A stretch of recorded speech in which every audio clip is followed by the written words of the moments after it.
What is up, guys? You got Not the Worst here, bringing another Black Desert online video, and today we're taking a look at the patch notes recap for this week. So let us see what we got going on with events and get into this. We've got Train to Beat the Heat running from the 24th to August 7th, which is essentially a discount, additional benefits on your Book of Training items. The Book of Training plus 50% XP stackable with XP boosts on combat and skill, and Book of Training combat 1 hour. Sold with 90% discount at the Pearl Shop. You can get 10 purchases of these per family per day, per family during the event period. So not too bad if you do quite a bit of the AFK training. Personally don't, but pretty sweet discount nonetheless. Now we've also got Mysteries of Summer continues, A Tale of Fallen Kingdoms here from the 24th through August 28th. The Mysteries of Summer from last year's difficulty has been lowered this year, so find clues, tackle secret challenges, and conquer all 8 elemental quest lines. Stay tuned for the new question mark quest coming up next week. If you have finished the 8 quest line from the previous year, you can't participate in the first 8 quest lines again, so that will be a thing that happens. I didn't personally participate in this, but I know a lot of people liked it last year, so there it is. It's back. Still got Termian Water Park popping off, Black Spirits Adventures going, and the Monster Zone event still moving forward. Ended events, the Altar of Blood awaits. The rewards for trying out Altar of Blood are no longer in game. Content updates. We've got the Devour feature has now been revamped. It's now available even when the enhancement chance is +1 or higher, meaning that you don't have to have 0 fail stacks built on a character in order to be able to devour. There's no item grade restrictions when the enhancement chance is 0. However, when it is +1 or higher, devour is only available for green or higher rating gears. Just like before, devour is available for weapons of +8 or higher enhancement levels and armors of +6. When you attempt to use the devour with an existing enhancement chance increase greater than 0, you will either succeed or fail at a fixed rate. So there's a chance you can fail the increased fail stacking. It's no longer available for gear equipped with crystals. Added notification, which is displayed when you're attempting it, and you can no longer install cannons at the Altar of Blood. That probably shouldn't go under that tab. Oh, I guess it's still content. After fierce practice, Shy's finally learned to ride the horse. And then they explain in there that in the developers' comment, they just listened to community feedback, decided let's put horse riding in it, and they're going to continue listening to community feedback about Shy and what they decide to do with it, referencing the talent patch that's coming up. And they're considering different opinions from what they're hearing.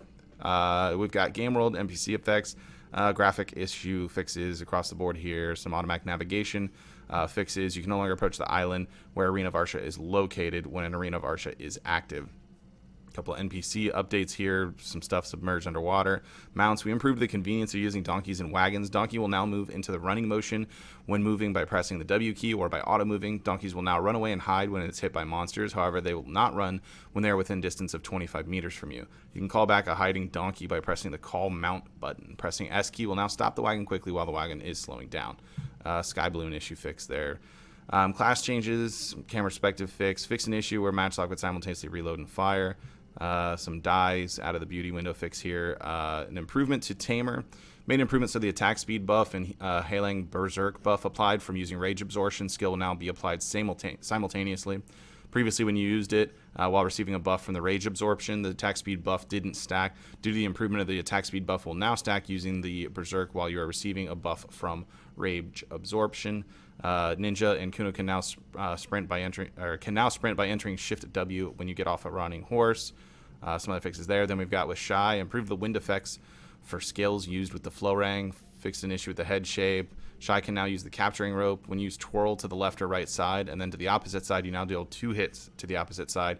You can now activate Eat This while faster while using hop, tuck and roll, or swing. Adjusted the very low damage.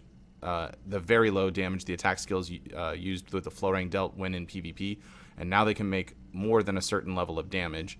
We don't know exactly how much that was, but looking at some clips that have been floating around, it actually looks extremely significant, but we'll see as time goes on. Increase the attack range of the following skills in order to fix the issue where the actual attack range was smaller than the attack effect shown when attacking with the Florang. Twirl 1, 2, 3, hop 3, quick 2, twirl 3. Transition to twirl while using hop to the left and right has been improved to be faster.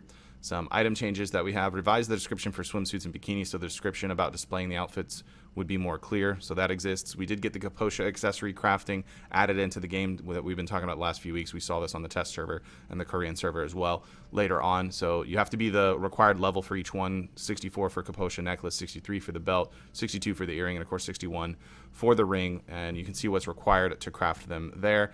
This overall, like for instance, I'm going to make a Capotia. Sorry, I got very severely corrected when I said Capotia last time. People were losing their crap. Apparently, it is pronounced Capotia, as the comments made sure to remind me over and over again. It is pronounced Capotia. Personally, I'm going to craft a Capotia earring to replace my Tri-Tongrad, just so that I can use it for an attempt to swing for Tet on it. If it fails, whatever, I don't lose anything. I have a Capotia as a backup, so kind of a cool thing there. Outside of that, it's kind of just going to be for alts, if anything at all. They do take a significant amount of Yona, so getting that is not. It's cheaper to get like a second earring for this and then swinging your Tri-Tongrad for a Tet Tongrad than it is to obviously make another Tri-Tongrad and try to swing that one for Tet. So again, just handy as backups when you're trying to push through for Tet accessories in general, and a lot of them require a much higher level than you may be to even have them. You can now enhance the Capotia accessories. We covered this in a video previously, so I'm not going to drill through all of them, but basically they don't blow up. You lose durability, decreased by 10 each time, and you can repair the durability as well with Yona Fragment recipe along with that. To burn through the developer's comment real quick, so we'd introduced Capotia accessories in the past as a symbolic reward of your very first level up. Since they used to be accessories, them being a reward itself was meaningful back then. We concluded from our current as well as future point of view that these accessories would gradually become less attractive. Consequently, we've added ingredients that could be used more broadly, such as raising a second character, like I said, for alts, and an enhancement feature that could enhance the value of an accessory. We worked on this patch focusing on these two updates would not immediately affect the market, so not every player might need the accessories for now, but we hope their significance and usefulness to grow further on a long-term basis. You can obtain Yona Fragments when heating certain yellow grade accessories. You can see they basically added pretty much every yellow grade accessory to it, so I'll be sure to melt down all of my black distortion earrings so I can get 9 to 11 Yona Fragments there. But in all seriousness, you do have the option for Rhonoros rings, which makes them far less useless than they used to be, although not completely amazing, but at least they serve a function now that you can get 2 to 4 Yona Fragments from them, so they're not just going to sit forever and ever. And then of course we have some adjustments to the previous ones. It used to be that the Centaur belt would give you 5 to 7, along with, you're not going to be melting any Bazzi belts, but it would also give you 5 to 7. They've changed these so that they I think the Crescent Guardian ring might have also been, but it could have been 3 to 5. I don't remember exactly. At any rate, they've changed all the Valencia accessories to only give 3 to 5 no matter what. So there you go. You're probably going to come out with an average of 4 when doing those. Description on the campsite pearl item and the effect description campsite shop are now the same. Change the name of the set effect gathering and alchemy plus 10% XP that you get by equipping the Curious Gather classic set and Whimsical Alchemist set as follows. Before, equip 4 parts, and after the Gatherer, equip 4 parts, and Whimsical Alchemist, equip 4 parts. All right, we'll check out the Pearl Shop in just a little bit, the updates to the Pearl Shop after we get through these done here. Monster changes. Cyclops summoned by Retrieve a Sealing Stone now has a black portal instead of the scroll. Change the attack style of the Ruins Guard Tower summoned by the Black Spirit quest.